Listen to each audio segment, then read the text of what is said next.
جہنم مہمانی کے طور پر تیار ہے مہمانی. ان کی مہمانی ہوگی کس سے؟ جہنم سے. جب جائیں گے تو ان کی مہمانی کس سے ہوگی؟ جہنم سے. اور پھر رسول اللہ صلی اللہ علیہ وسلم کو خطاب ہے، آپ لوگوں کو بتا دیں، میں تمہیں بتاؤں سب سے زیادہ اعمال کے اعتبار سے نقصان اٹھانے والا کون ہے؟ جو اعمال کرے ملے کچھ نہ، جو اعمال کرے ملے کچھ نہ. فرمائے وہ لوگ ہیں کہ جن کی ساری کوشش اور کاوش دنیاوی زندگی میں گم ہو گئی. تو اس کا دو مطلب ہے. ایک مطلب تو یہ ہے کہ وہ ساری کی ساری محنت دنیا کے لیے کرتے تھے، دنیا کے لیے. ذالک مبلغہم من العلم، ان کی علم کی انتہا دنیا. اور انہوں نے یہ دعا سکھائی کہ اللہ تبارک و تعالی دنیائی زندگی کو ہمارا منتہی مقصود نہ بنانا. منتہی مقصود کیا ہو؟ آخرت کو. آخرت ہم آخرت کے لیے آئے ہیں یہاں دنیا میں. سے دنیا تو ضرورت ہے، جیسے واش روم ضرورت ہے ایسے دنیا ضرورت ہے. تو ساری توجہ دنیا کے لیے تھی. گویا کہ وہ دنیا میں آئے ہیں کس کے لیے؟ دنیا کے لیے. بہت سارے دہری لوگ ہیں، جیسے روس کے لوگ، روسی لوگ، مجوسی لوگ، وہ تو ہندو لوگ، وہ تو خدا کے وجود کے بھی انکاری ہیں. اور بعض جو مانتے ہیں تو وہ بھی شرک کا ارتکاب کر کے عیسائیوں میں، یہودیوں میں وہ بھی شرک کا ارتکاب کر اللہ کو مانتے ہیں. ظاہر ہے وہ ماننا نہ ماننے کے برابر ہے. ایک مطلب تو یہ کہ آخرت ان کے پیش نظر نہیں تھی. آخرت پیش نظر نہیں تھی، سب کچھ کر رہے تھے دنیا کے. اور دوسرا مطلب اس کا یہ ہے کہ کچھ رب کو بھی مانتے تھے، رب کو راضی کرنے کے لیے کام بھی کرتے تھے، لیکن ایمان نہیں تھا. اور ایمان کے بغیر نیک اعمال کا کوئی فائدہ نہیں. جیسے عیسائی پادریوں کے بارے میں آتا ہے کہ وہ اپنے آپ کو تھکانے والے، عبادت و ریاضت میں تھکانے والے، لیکن اس کے باوجود جہنم میں داخل ہونے والے ہوں گے.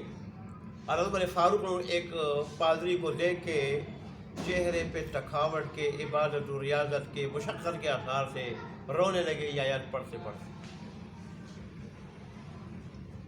کہ دیکھو یہ وہ لوگ ہیں جو اپنے آپ کو تھکا رہے ہیں عبادت و ریاضت سے، پر پھر بھی جہنم میں داخل ہوں گے. ایمان نہیں ہوگا. تو یہ دونوں قسم کے لوگ، خاص ساری محنت دنیا کے لیے ہو، آخرت سامنے ہونا، یا اللہ کی رضا کے لیے بھی کام کریں، نیکیاں بھی کریں، لیکن ایمان نہ ہونے کی وجہ سے وہ کیا ہو؟ وہ برباد. حدیث شریف میں بھی آتا ہے کہ بعض لوگ ایسے ہوں گے بالکل موٹے تازے ہوں گے، جسیم ہوں گے، لیکن ان کو جب تولا جائے گا یا ان کے اعمال کو جب تولا جائے گا تو مچھر کے پر کے برابر بھی ان کا وزن نہیں ہوگا. اس لیے تو اللہ تبارک نے فرمایا کہ ہم ایسے لوگوں کے اعمال کے لیے وزن بھی، ترازو بھی نہیں رکھیں گے. ترازو بھی نہیں رکھیں گے.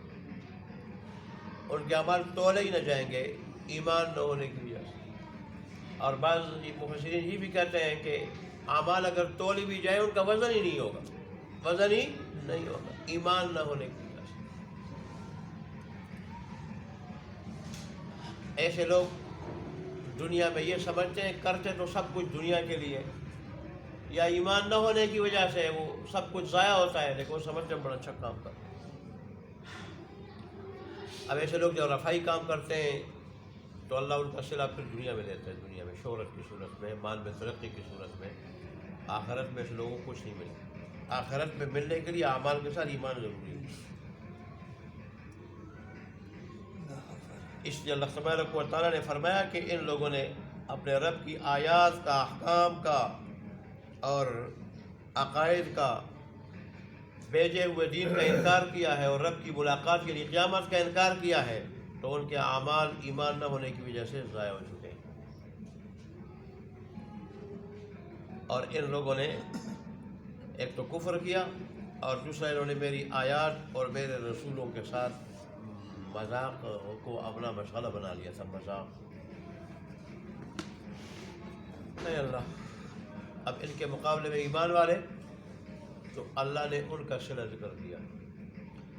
دونوں کو اللہ تبارک و تعالیٰ بیان کرتا ہے تاکہ میرے بندے خود غور کر لیں، فیصلہ کر لیں کہ ہمارا فائدہ کس میں ہے۔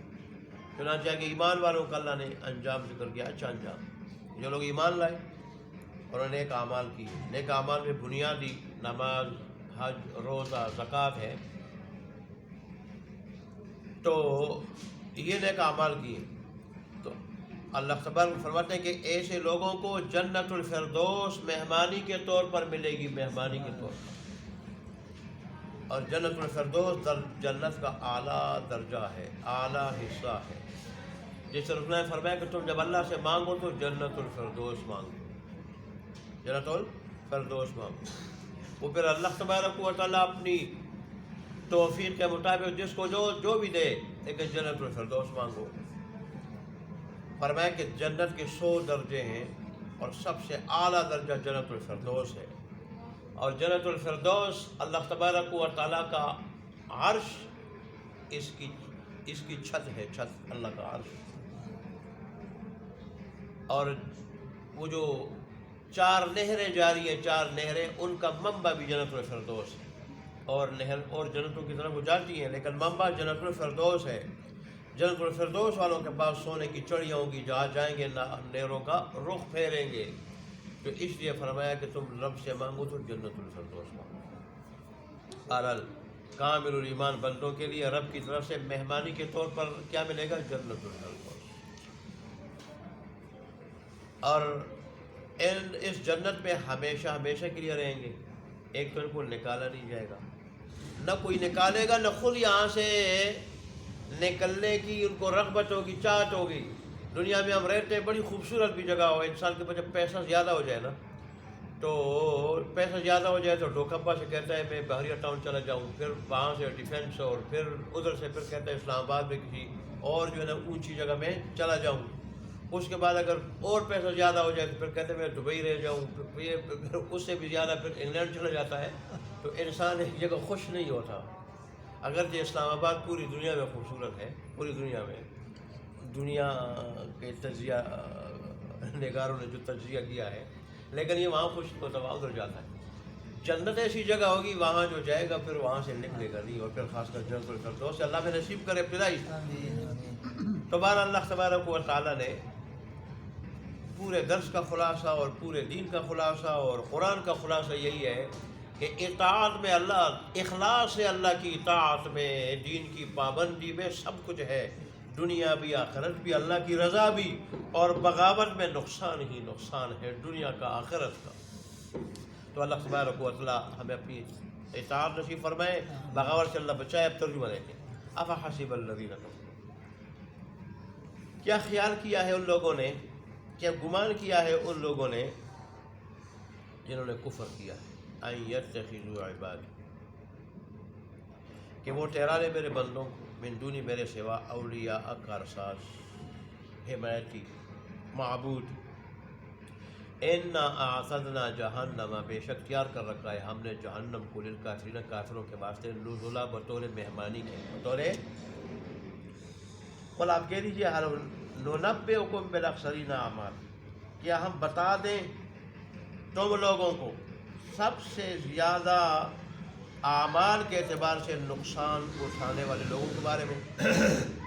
الذین، یہ وہ لوگ ہیں کہ ضل سعیہم فی الحیات الدنیا، گم ہو چکی ان کی محنت، کوشش دنیاوی زندگی میں، وہم یحسبون، اور سمجھتے ہیں، انہم یحسنون صنعا، کہ وہ اچھا کام کر رہے ہیں، اچھا کام کر رہے ہیں۔ اولئک الذین کفروا، یہ وہ لوگ ہیں کہ جنہوں نے کفر کیا بآیات رب، اپنے رب کی آیات کا، ولقائہ، اور اس کی ملاقات کا، یعنی قیامت کا، فحبطت اعمالہم، ان کے اعمال ضائع ہو چکے، فلا نقیم لہم یوم القیامت وزنا، بس ہم نہیں قائم کریں گے ان کے واسطے قیامت کے دن ترازو. ذالک جزاؤہم جہنم. یہ اس وجہ سے اسی وجہ سے کہ انہوں نے ایسا کام کیا ہے، اسی وجہ سے ان کا بدلہ جہنم. لیکن آگے بات سبب یہ آ رہا ہے. اچھا، بما کفروا، اس وجہ سے کہ اس لیے کہ انہوں نے کفر کیا ہے. واتخذوا آیاتی ورسلی ہزوا، اور نے ٹھہرایا میری آیات کو، میرے رسولوں کو مذاق.